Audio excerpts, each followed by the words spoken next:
പാലക്കാട്ടെ ജനങ്ങളെ പരിഹാസ്യരാക്കി ഒളിവിൽ നിന്ന് പുറത്തു ചാടി ബലാത്സംഗ കേസിലെ പ്രതിയായ രാഹുൽ മാങ്കൂട്ടത്തിൽ MLA അന്വേഷണങ്ങളോട് യാതൊരു തരത്തിലും സഹകരിക്കാതിരുന്ന രാഹുൽ 14 ദിവസത്തെ ഒളിവ് ജീവിതം അവസാനിപ്പിച്ചാണ് ഇന്ന് വോട്ട് ചെയ്യാനായി പാലക്കാട്ടെത്തിയത്. കോൺഗ്രസ് പ്രവർത്തകർ പോളിംഗ് ബൂത്തിന് മുന്നിൽ രാഹുലിന് ബൊക്ക നൽകി സ്വീകരിച്ചു.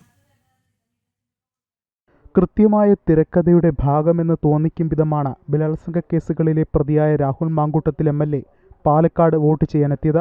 ഇന്ന് വൈകിട്ട് 4:40 കുന്നത്തൂർമേട് നോർത്ത് 24-ാം വാർഡിൽ വോട്ട് രേഖപ്പെടുത്തുന്നതിന് പോലീസ് അകമ്പടിയോടെയാണ് രാഹുൽ സുൽത്താൻപേട്ട സെന്റ് സെബാസ്റ്റ്യൻ സ്കൂളിലെത്തിയത്.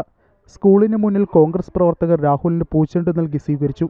തുടർന്ന് ബൂത്ത് 2-ൽ വോട്ട് രേഖപ്പെടുത്തിയ രാഹുൽ മാധ്യമങ്ങളുടെ ആവർത്തിച്ചുള്ള ചോദ്യങ്ങൾക്കെല്ലാം കോടതിയിൽ പറയാമെന്ന് മാത്രം മറുപടി നൽകി.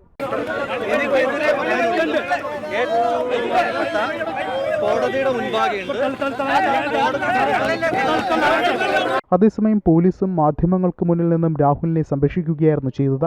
തുടർന്ന് കാറിൽ കയറി രാഹുലിന് നേരെ BJP CPM പ്രവർത്തകരുടെ പ്രതിഷേധവും കൂക്കുവിളിയും ഉയർന്നു.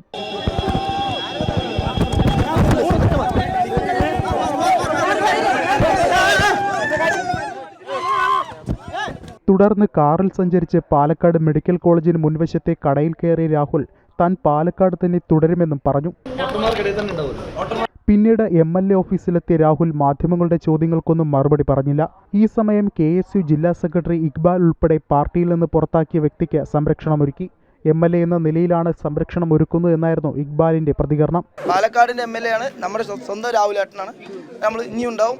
MLA ഓഫീസിൽ ഏറെ നേരം ചെലവഴിച്ച രാഹുൽ തുടർന്ന് കാറുമായി മാത്തൂരിലെ പരിചയക്കാരന്റെ വീട്ടിൽ ചെല്ലുകയും അവിടെ നിന്ന് ദേശീയപാതയിലൂടെ മറ്റൊരിടത്തേക്കും തിരിച്ചു. വരും ദിവസങ്ങളിൽ അടൂരിലേക്കും തിരുവനന്തപുരത്തേക്കും ഉൾപ്പെടെ ചെല്ലാനാണ് രാഹുലിന്റെ നീക്കമെന്നാണ് വിവരം. അതേസമയം വോട്ട് രേഖപ്പെടുത്താൻ വൈകിട്ടോടെ രാഹുൽ എത്തിയത് കോൺഗ്രസ് നേതാക്കളുടെ നിർദ്ദേശപ്രകാരമാണെന്ന വിവരങ്ങളും പുറത്തുവരുന്നുണ്ട്.